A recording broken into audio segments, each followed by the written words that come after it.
Okay, so innovation, ideology, and then nuances. Well, I certainly agree with you that if you define independence as freedom of voice, action and purpose, that not inevitably meaning a focus on innovation.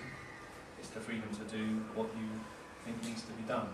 And I think I said in my comments that actually one of the things that independence enables you to do is to innovate, but it also enables you to think critically, to think about what, to do what you've been doing if you feel that's effective. So I don't think there's a distinction there. A problem there.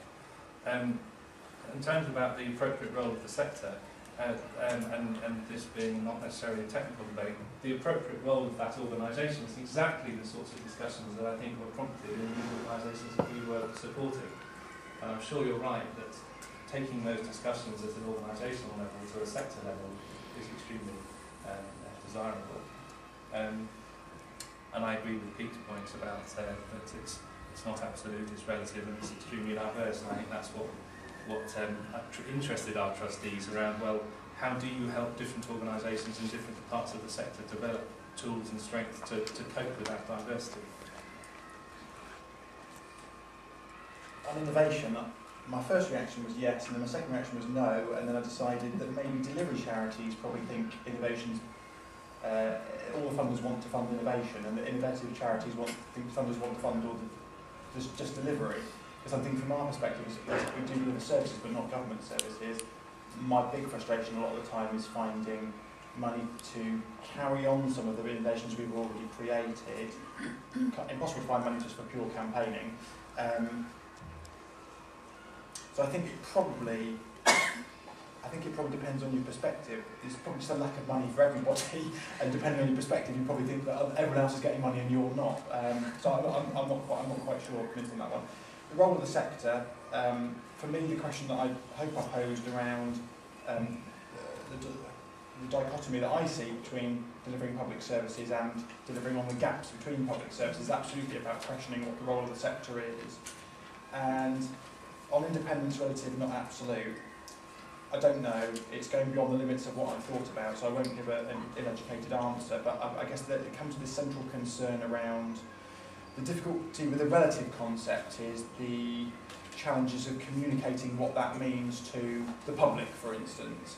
So if it is dichotomous and absolute, you can clearly say, well, this category of organisations is independent of government, and therefore you can form your opinions about it, and this class of organisations is not independent of government, and you're free to make your decisions about it as well. People are free to make whatever decision they want to. The challenge of a relative concept, and it may well be a relative concept, and if it is, it's about how do you communicate that to funders, to public, to wider stakeholders, to maybe corporate organisations that you might get involved in with corporate social responsibility, to whom it may be important. You know, are you closely allied to government, are you not? So if it is, it becomes incredibly complex to communicate, I would say. Well, innovation, I think what you're getting at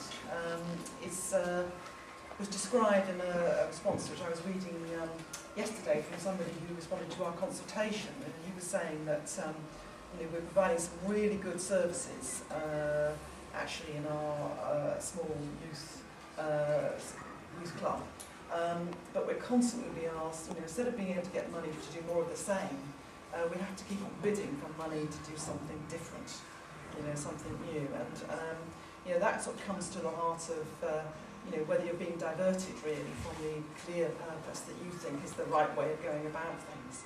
Innovation is picked up in the barometer because one of the things that the voluntary sector is often quite good at is finding fresh solutions and fresh ideas, and if through the funding it's getting, it's being diverted from its ability to see the truth as they see it and to respond in the way that it thinks is right, then it's losing its independence. But I think there is a kind of general tendency sometimes in government to kind of look for the new thing, and the money often follows. So that is, I think, a problem. But let's not knock, what's special about the voluntary sector. And on this issue of what's the appropriate role, I think there's an important point which is perhaps sort of lost in the way in which the government looks at opening up public services.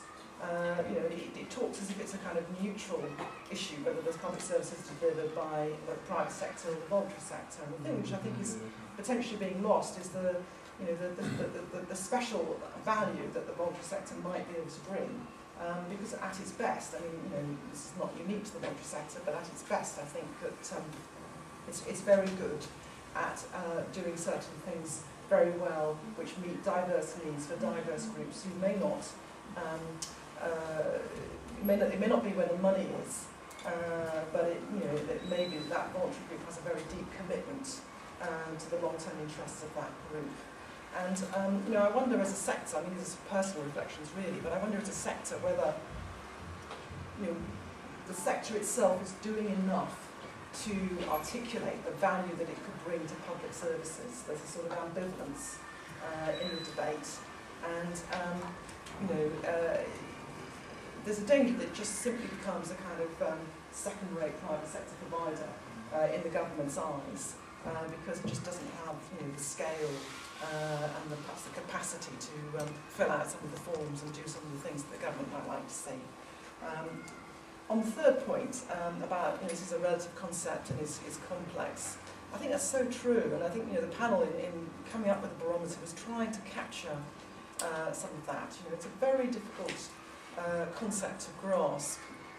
You know, you can talk about it in black and white, but it isn't really a black and white issue. And you know, one of the sort of subtleties, hopefully, of the barometer is that it recognises that you might be strong in one of these things. You might have a strong independent voice, for example, but actually you've somewhat lost your freedom of action when you're delivering a public service, so that you're not delivering the service in a way that you think is actually would be meeting your clients. So, you know, it's not sort of a complete black and white situation, and it may vary a great deal for different types of organisations. So hopefully, early days obviously, but hopefully you might capture some of this to the barometer. But if you've got any ideas, you know, let us know.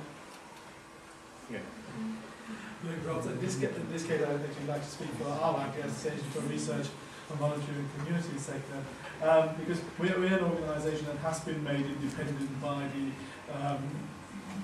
losing of Home Office funding some 5 years ago, and we've quite, not exactly enjoyed, but we've worked within that independence and are now back on our feet within reason.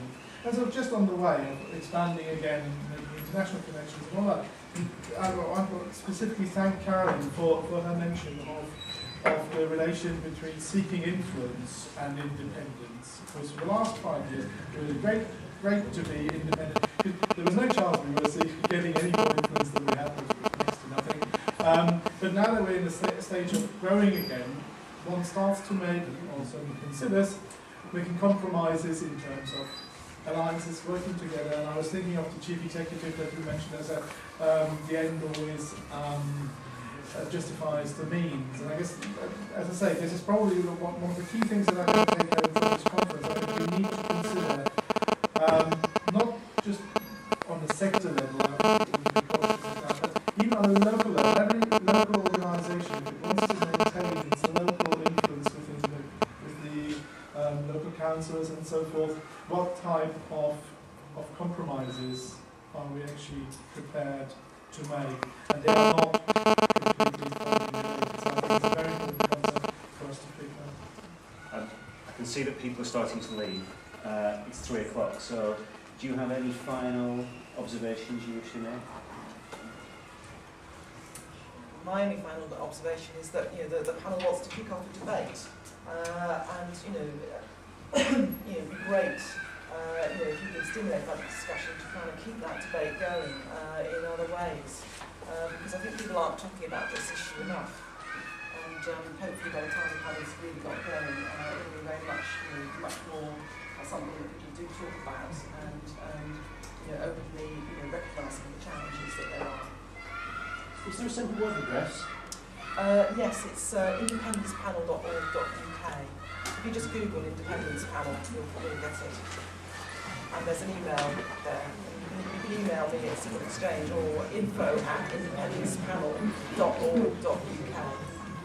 What we can do is that we've been putting some of the content from the conference on this network called Yammer, which you will all be invited to join. We'll put details of the panel on there, and there'll be a write-up from this final session on the panel as well.